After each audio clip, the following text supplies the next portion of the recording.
She stared at the message she'd typed and deleted 4 times. "Hey, just checking in." 4 words, that's all. But she couldn't send it, because she already knew what would happen. He'd reply hours later, maybe. Something vague, something that felt like warmth but was really just enough to keep her from leaving. She'd been here before, not with him specifically, with the one before him, and the one before that. Different faces, same story, same waiting. And the strangest part? She was sharp. Her friends knew it. She could read a room, read people, almost anyone. She was not naive. She was not desperate. But when it came to love, she kept arriving at the same address, holding her phone, hoping for someone who could never quite show up. If that sounds familiar, if you've sat in that particular silence and asked yourself why you keep attracting people who can't love you back, this video was made for you. Not because you're broken, not because you have terrible taste, but because there is a real psychological reason this keeps happening, and it has nothing to do with luck. You don't need another list of red flags. You've seen the red flags. You stayed anyway. What you actually need is to understand why, and that's a completely different conversation. Let's have it. Here is the truth most people are not ready to hear. You don't just stumble into emotionally unavailable people. On some level, not consciously, not with any intention, you are drawn to them. Not because something is wrong with you, but because your nervous system was shaped long before you were old enough to date anyone, and it learned something about what love looks and feels like. It has been running that program ever since. This is the foundation of what psychologists call attachment theory. In the 1960s, a British psychiatrist named John Bowlby began studying how our earliest bonds, the ones formed with caregivers before we could speak, become the blueprint for every relationship we have as adults. The decades of research that followed gave us something called attachment styles. Here is the part that matters for you. If you keep finding yourself loving people who can't love you back, if emotional unavailability feels familiar rather than foreign, if distant people feel more magnetic than open ones, there is a strong chance you developed what researchers call an anxious attachment style. Anxious attachment does not mean you are needy. It means you learned, early and quietly, that love was something you had to earn, that it came and went, that the people you needed most were sometimes warm, sometimes miles away, and you had to stay alert, always reading the room, always working to hold them close. And here is where it gets interesting. Anxious attachment and avoidant attachment, the style most emotionally unavailable people carry, fit together like a lock and a key, not because the combination is healthy, because it is familiar. Because on some deep pre-verbal level, chasing someone who pulls away feels like home. That electricity you feel with someone who runs hot and cold, that pull that makes no logical sense, that is not love recognizing you. That is your nervous system recognizing a pattern it already knows. Understanding that is the beginning of everything. Let's go through exactly how this shows up, because naming these patterns is the first step to stepping out of them. Pattern 1. You confuse intensity for intimacy. There is a difference between a relationship that burns and a relationship that warms. Intensity, the push and pull, the hot and cold, the highs followed by silence, activates your dopamine system. Neurologically, it works like gambling. You don't know when the reward is coming, so your brain stays locked in, waiting, alert, hoping. Researchers found that unpredictable rewards trigger more dopamine release than consistent ones, which means the person who always texts you back, who shows up reliably, who is simply and steadily there, they don't create that spike. They feel flat, ordinary almost. But the person who goes quiet for 3 days and then calls like nothing happened, your brain lights up for that, every time. This is why emotionally unavailable people feel so magnetic. Not because they are better partners, because inconsistency is neurologically intoxicating. Intimacy is quieter than that. It is steady. It is being known and chosen anyway. Intensity is loud, and it has been getting mistaken for depth for a very long time. Pattern 2. Your nervous system learned that love means earning it. Think back, not to your last relationship, further back. Was there someone in your early life whose love felt conditional? A parent who was emotionally present some days and somewhere else on others? Someone whose approval you worked hard for, but could never quite secure? If so, your nervous system did not learn that love is safe. It learned that love is something you chase. This is not about blame.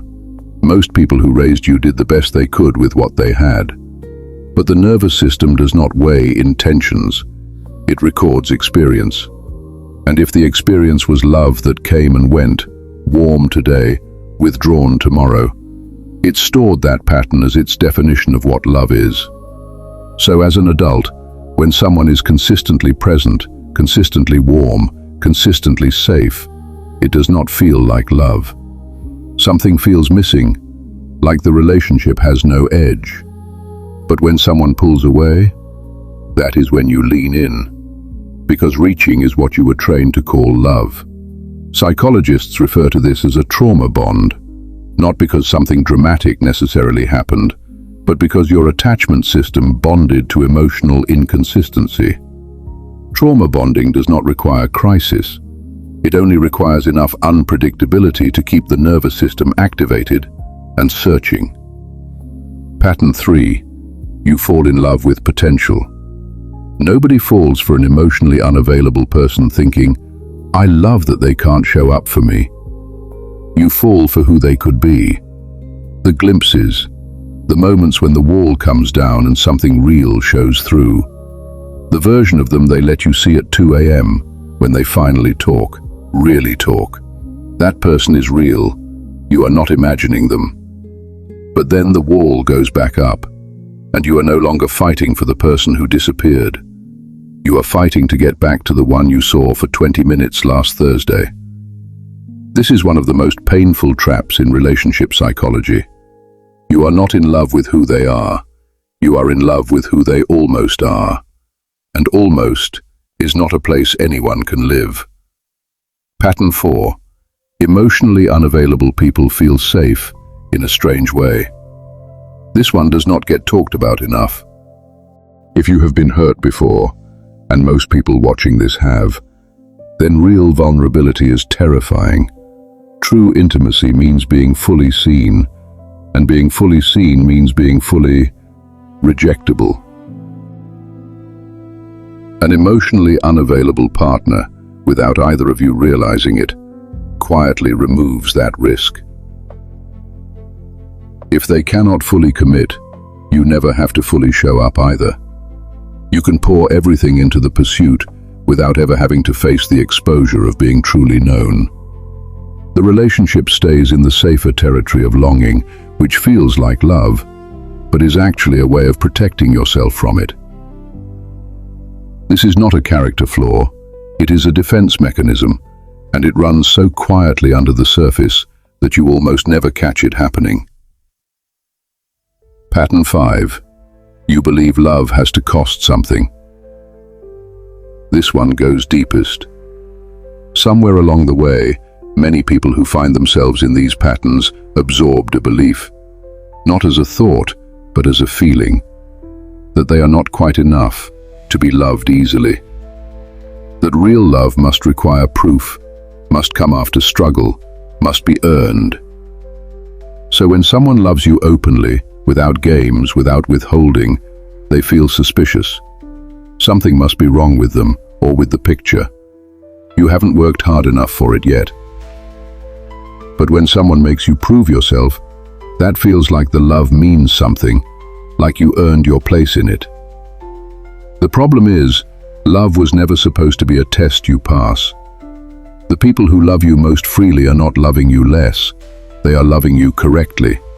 And learning to receive that, without running, without sabotaging it, is some of the hardest and most important work a person can do. Pattern 6. You have been misreading chemistry. This is possibly the most important one.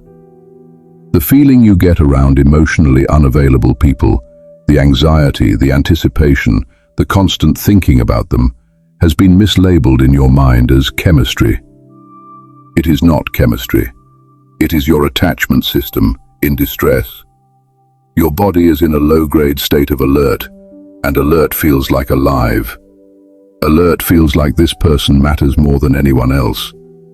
But real chemistry, the kind built between two people who are both present, both curious, both willing, does not spike your anxiety. It settles it.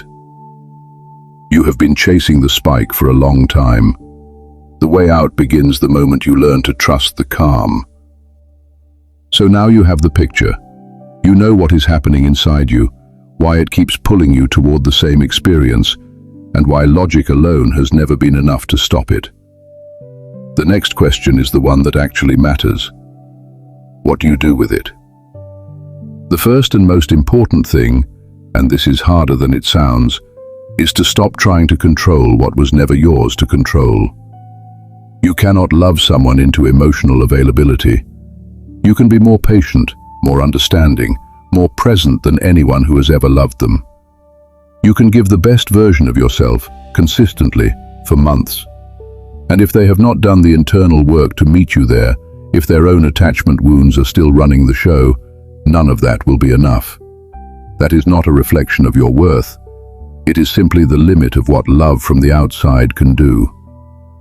Esther Perel, one of the most respected relationship therapists working today, puts it plainly. The quality of your relationships determines the quality of your life. Not the quantity, not the intensity, the quality.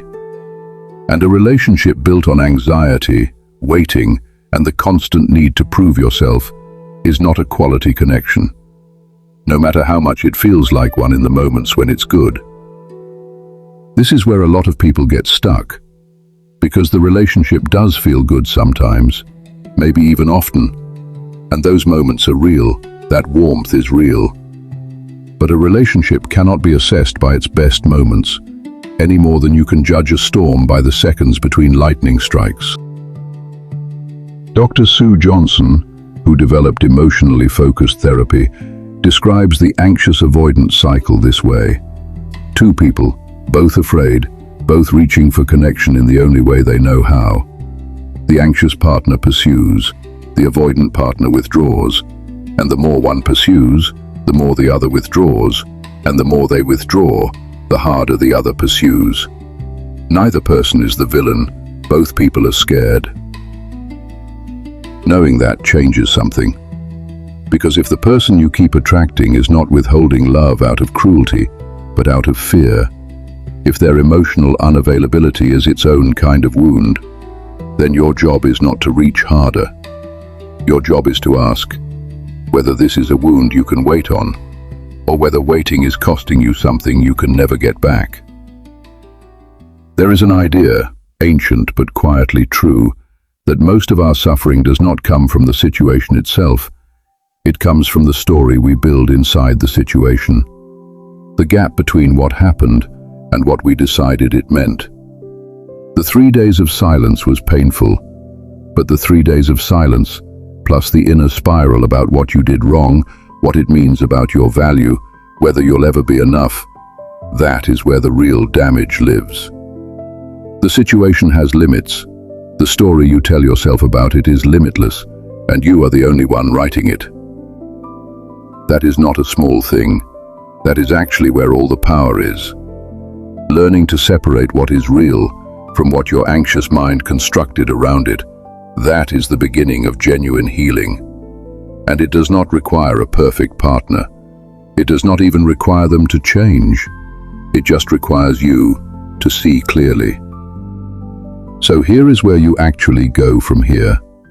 Not with a dramatic decision, not by deleting their number tonight, or swearing off relationships until you've read every book on attachment theory. That kind of overcorrection is just another way of avoiding the slower, quieter work. The real work looks like this. It starts with noticing. The next time you feel that pull, that specific electricity towards someone who runs hot and cold, who makes you feel like you have to earn their attention. You pause, not to judge it, not to shame yourself for feeling it, just to name it.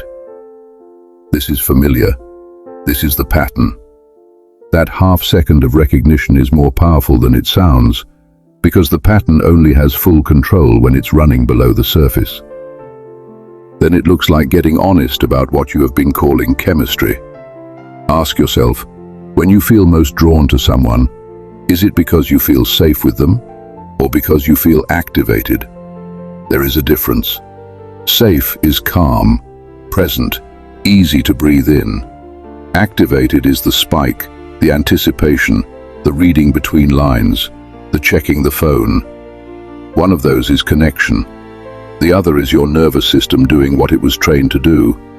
And then, and this is the part people skip because it feels too simple, it looks like practicing tolerance for relationships that feel quiet.